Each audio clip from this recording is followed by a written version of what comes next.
Omnichannel is the given. You have no option but to do omnichannel. That's what customers want. That's what they're used to in many other purchases that they make of products and services, that they can use digital, they can do physical, they can flick backwards and forwards between the two freely whenever they want. And that's about a seamless journey.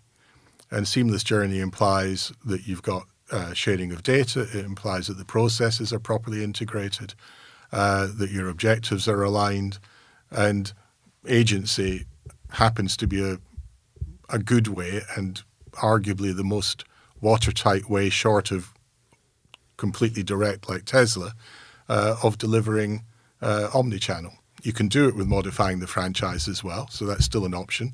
Not quite as pure, but agency just gives you that little bit more control from the manufacturer's perspective.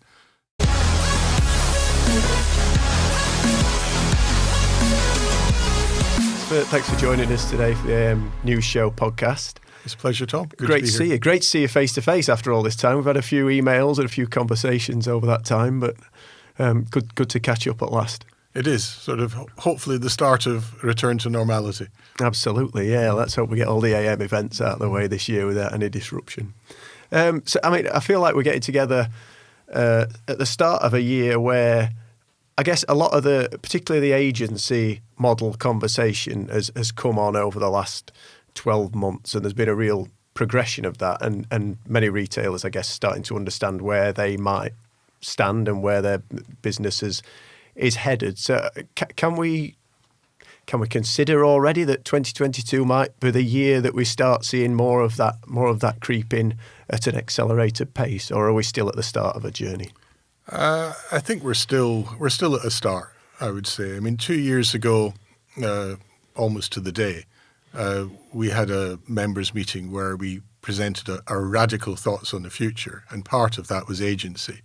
And at the time, it was not a topic that was widely discussed. Here we are 2 years later, and it's all over your headlines, and people talk about it and so on. But we still today only really have the Mercedes examples in Sweden and Austria as live markets for whole products under genuine agency, and everything else is planned, under discussion, or is non-genuine agency, which to us is just a modified franchise and is subject to some challenge. So I think we will see more clarity during 22. I think the discussions for Mercedes in the UK, for Stellantis across Europe, for Volkswagen Group across Europe, all of those are scheduled to move to some end point this year. And probably block exemption regulations will come out, and we may see one or two announcements on the back of that. So we'll get some progress, but we're still only in the middle of that process. I think we've spoken about agency. Well, we have spoken about agency a lot before, and particularly in the case of those that are in the early stages of being introduced or have in other territories. I know you said that the manufacturer appeared to have had very open ears, and there was a lot of dialogue and discussion. Is that the case?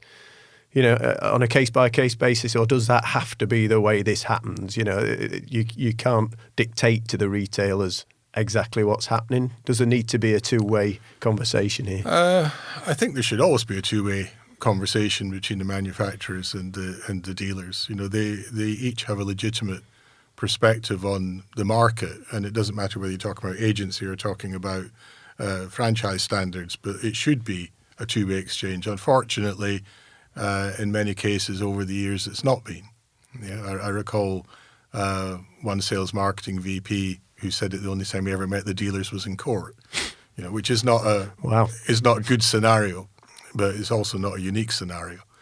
So the agency is such a fundamental change with the transfer of responsibilities and a necessity that the manufacturer works closely with the dealer to deliver the sale to the customer, that I think it's even more important there that it's a genuine exchange. You genuinely understand what is changing, what's fair, and go forward. And I think across the manufacturers who are in that process of discussion, then some have shown themselves to be more open, more flexible than others. But we're not at the end point yet. So we're, the only ones that have been implemented, as I said, are a couple of the Mercedes markets. Where will Stellantis end up? Where will Volkswagen end up? We don't know. What can we learn from those markets where, agency has already been introduced? Well, even looking beyond Europe, so including, for example, Mercedes or BMW in South Africa, or Toyota in New Zealand, and so on. So looking sort of globally, Genesis in Canada, another example. Then once it's implemented, then in general, some teething problems, but it settles down and the dealers are happy with the day-to-day operation of the business. They adapt, even those who are initially skeptical. Most of them have seemed to adapt. And the better ones are finding ways to optimize the business, to reshape their business around staffing and roles and so on, to deliver a better result than they did before. So, that's those are the positives. But what we have not seen because of the product shortages is we haven't actually been able to test the fundamental proposition that by having the manufacturer set prices, by eliminating the interbrand competition on pricing and controlling the flow of vehicles into the market, taking away the stock push, that you get a saving in variable marketing. The whole thing works on the basis of taking money out of variable marketing, and that only happens because you've got common pricing. All the rest of it, the changes to margins, commissions, and so on, is just a shift of the money around to reflect the change of responsibility. The bottom line depends on getting that reduction in variable marketing. When you've got product shortages and every car sells through at list, we still haven't got that output, and it's going to be another year or 18 months before we really see that probably. It seems there's a lot of rhetoric and a lot of buzzwords that seem to come part and parcel of agency, and moving forward, certainly it feels like this trend towards omnichannel is almost inseparable in some ways. I know a lot of car retail groups are implementing their own solutions, but ultimately that will become aligned with manufacturers, won't it? It's hard to see that won't happen. Yeah, I think I'd put it the other way around. The omnichannel is the given. You have no option but to do omnichannel. That's what customers want. That's what they're used to in many other purchases that they make of products and services, that they can use digital, they can do physical, they can flick backwards and forwards between the two freely whenever they want. And that's about a seamless journey. And seamless journey implies that you've got sharing of data. It implies that the processes are properly integrated, that your objectives are aligned, and agency happens to be a good way, and arguably the most watertight way, short of completely direct like Tesla, of delivering omnichannel. You can do it with modifying the franchise as well, so that's still an option. Not quite as pure, but agency just gives you that little bit more control from the manufacturer's perspective. You add in things like connected cars, manufacturer leases and things like that, manufacturer service plans, then a closer relationship between the manufacturer and the end customer is inevitable anyway. And the agency is just another reflection of that. It strikes me that, to be truly omni-channel, retailers have to go all in, don't they? I mean, there's a suggestion that consistency has to be there. Set pricing is part of that.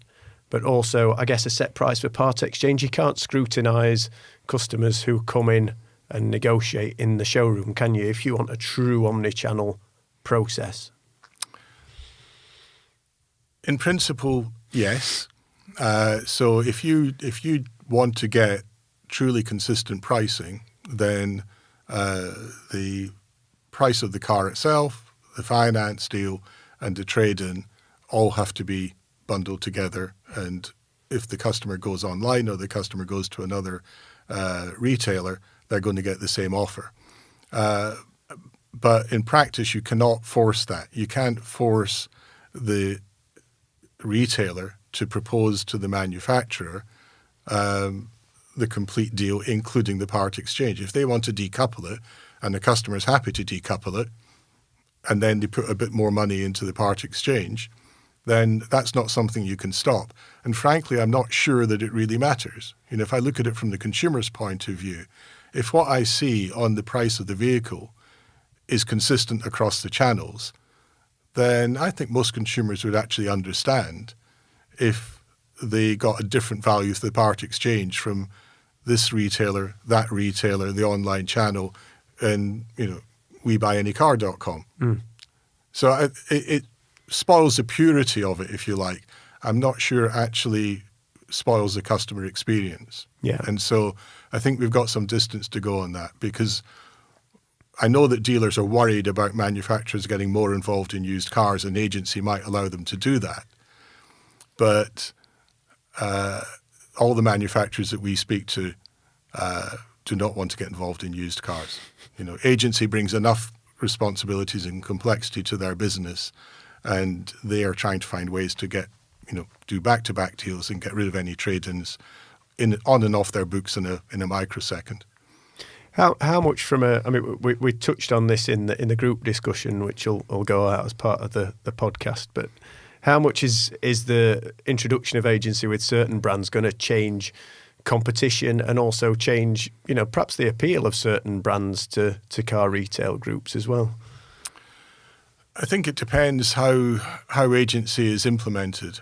If they feel that the deal is fair and that there are not nasty surprises around the corner, then a brand operating agency would be evaluated on the basis of its returns. And in principle, the returns should be higher through agency rather than franchise. So they could say, well, if I've got my capital to allocate and I need to allocate quite a lot to this brand under franchise, but very little to this brand under agency, then they might build their position with that brand. But if they don't feel confident about the future, if they don't feel that if they're concerned that the commission is going to get ratcheted down in the future, or that the manufacturer might extend it into used cars and start to get into the from a profit point of view, the heart of the business, then you could see that they would then veer away from that brand and stick to those who are either taking a different approach to agency or who are still operating franchise. Absolutely. From a practical point of view, one thing that we've talked about a lot with the ICDP is sort of the structure of car retail in the UK, and particularly property and the retail space and after sales space might be apportioned out in the future.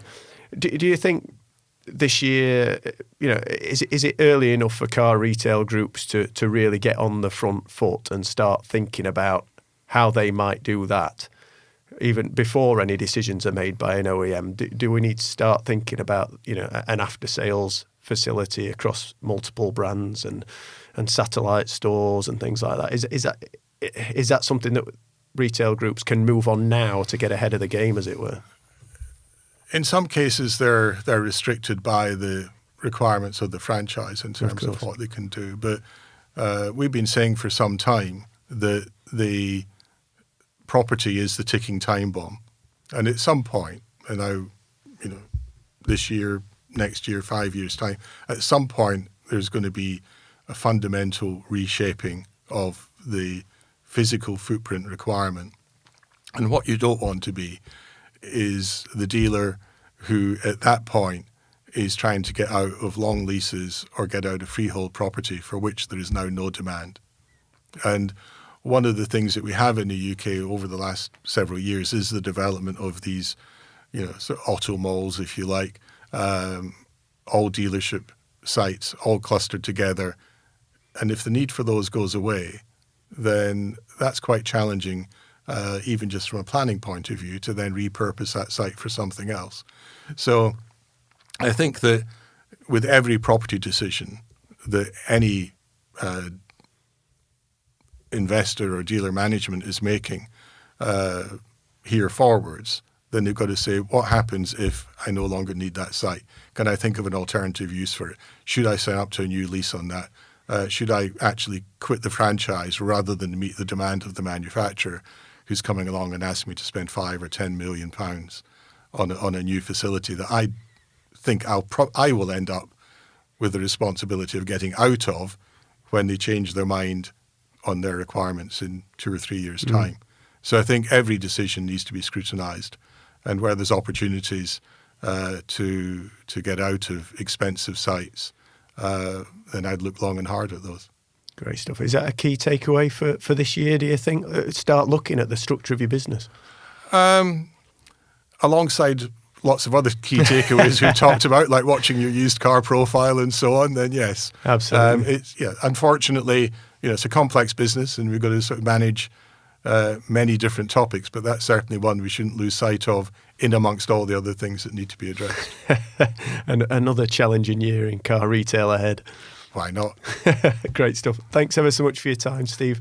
We'll leave it there, but thanks for joining us. That's a pleasure, Tom. Thank you very much for the invitation. Cheers. Thank you.